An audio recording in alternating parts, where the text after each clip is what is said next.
ಅಂತೂ ದೇವ್ರು ಕಂಡ್ಬಿಟ್ಟ ಕಣೆ. ನಮ್ಮ ಲಡ್ಡು ಸಂಸಾರ ಸರಿ ಹೋದ್ರೆ ಸಾಕು. ದೇವ್ರೇನೋ ಕಂಡ್ಬಿಟ್ಟ, ಆದ್ರೆ ಲಡ್ಡು ಬಾಯ್ ಬಿಡ್ತಿಲ್ವಲ್ಲ. ಅವಳ ಗಂಡನ ಜೊತೆ ಒಂದ್ ಮಾತು ಆಡ್ಲಿಲ್ವಲ್ರಿ?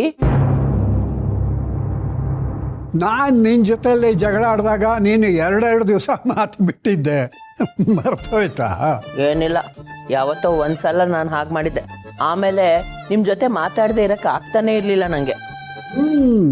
ಆದ್ರೆ ಎಲ್ರು ನಿನ್ ಹಾಗಿರೋದಿಲ್ವಲ್ಲಮ್ಮ. ಎಲ್ಲ ಈಗಿನ ಕಾಲ ಹುಡುಗರು, ಅವ್ರಿಗೆ ಕೋಪ ಮುನ್ಸು ಸಿಕ್ಕಾಪಟ್ಟೆ ಜಾಸ್ತಿ.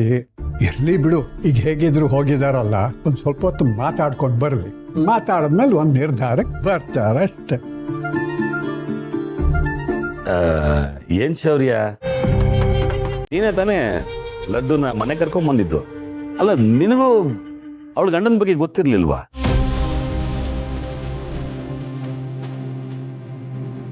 ಹೋಗ್ಲಿ ಬಿಡು, ಅವರಿಬ್ರು ಚೆನ್ನಾಗಿ ಹೊಂದ್ಕೊಂಡು ಒಟ್ಟಿಗೆ ಸಂಸಾರ ಮಾಡಿದ್ರೆ ಸಾಕು.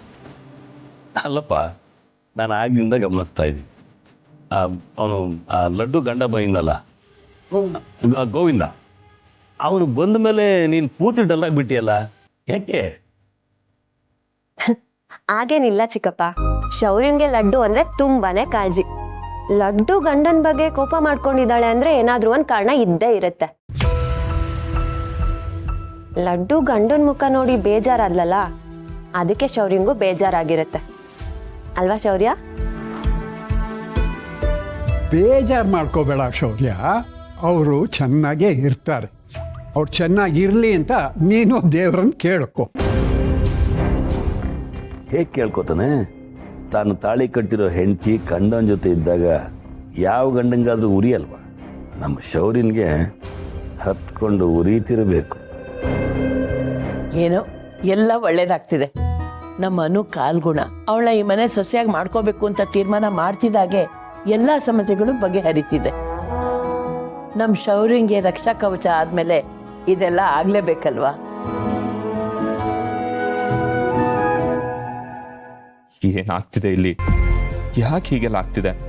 ನಾನು ನಿಜ ಹೇಳಿದೆ ತಪ್ಪು ಮಾಡಿದ್ನ? ಯಾರಿಂದ ಲಡ್ಡುನ್ ಕಾಪಾಡಿದ್ನೋ? ಈಗ ಅವನೇ ಲಡ್ಡು ಜೀವನಕ್ಕೆ ಕಂಟಕಾಗಿ ಬಂದಿದ್ದಾನೆ. ಇಷ್ಟಾದ್ರೂ ನಾನು ಸುಮ್ಮನೆ ಇದ್ದೀನಲ್ಲ. ಪಾಪ ಲಡ್ಡು, ರಾಕ್ಷಸನ್ ಪಾಗಿ ನಾನೇ ಅವಳನ್ನು ತಳ್ತಿದ್ದೀನ. ಏನ್ ಮಾಡ್ಲಿ?